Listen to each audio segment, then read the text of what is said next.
Allah nasip ederse önümüzdeki çarşamba günü yani 2 Ekim kermesimizi düzenleyeceğiz.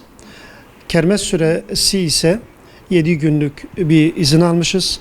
7 gün kermesimizde yemek, giyim, ayakkabı, ev eşyası ve süs satılacaktır. Buradan hasıl olan gelirler Gazze başta olmak üzere fakirler, yetimler, öğrenciler, muhtaç ailelerimize katkıda bulunacağız. Yani oradan gelen gelirleri kışa giriyoruz. Hem gıda, giyim ve kışlık odun, kömür buna benzer yardımlarda bulunacağız. Konu bu şekilde olunca biz hayırsever Mardin halkımızdan bu konuda biz de katkıda bulunmalarını talep ediyoruz. Bunu istiyoruz. Bizi kermesimizde yalnız bırakmasınlar, katkıda bulunsunlar. Bunu görelim.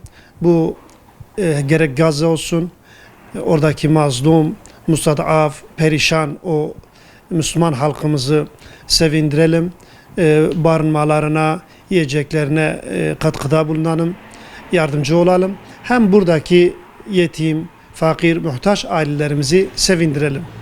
Bu konuda kermesimizde bize yardımcı olacak, katkıda bulunacak, katkıda bulunmak isteyenler hayırseverlerimizden Rabbim razı olsun.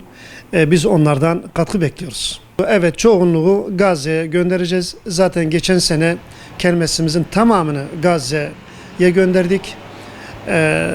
Bu sene de çoğunu yine Gazze'ye göndereceğiz. Çünkü oradaki insanlar çok daha muhtaçtır. Ama buradaki muhtaçlarımız da birkaç aydır mesela biz onlara gıda vermemişiz.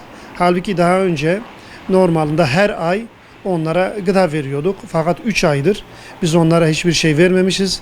Bunlar da muhtaçtır. Gelip bizden gıda istiyorlar, erzak istiyorlar. Bu konuda hayırsever vatandaşlarımız bizi yalnız bırakmasınlar. Hayırlarını, zekatlarını, hasanatlarını gelsinler, görsünler, versinler. Biz boykot aslında bizim öncelikli bir konumuzdur boykot. Yani biz zaten aile olarak, camia olarak boykot mallarını, boykot ürünlerini almıyoruz. Marketlerini boykot ediyoruz. Kermesimizde boykot malı asla satılmayacaktır. Zaten kedi evimize sokmadığımız gibi kermesimizde de bunu yapmayacağız. Ve şunu halkımızdan talep ediyoruz. Yani empati yapın. Ey Müslüman halkımız, değerli halkımız, empati yapmak lazım. Biz de o Müslümanların yerinde olabilirdik. Yani kendimizi onların yerine koyalım. Onun için Yahudilere bu konuda destek olmayalım. Boykot edelim onların malını. Orada çocuklar ölüyor, kadınlar ölüyor. Dolayısıyla onların attığı bomba, kurşunlar bizden olmasın. Bu konuda çok duyarlı olmamız lazım.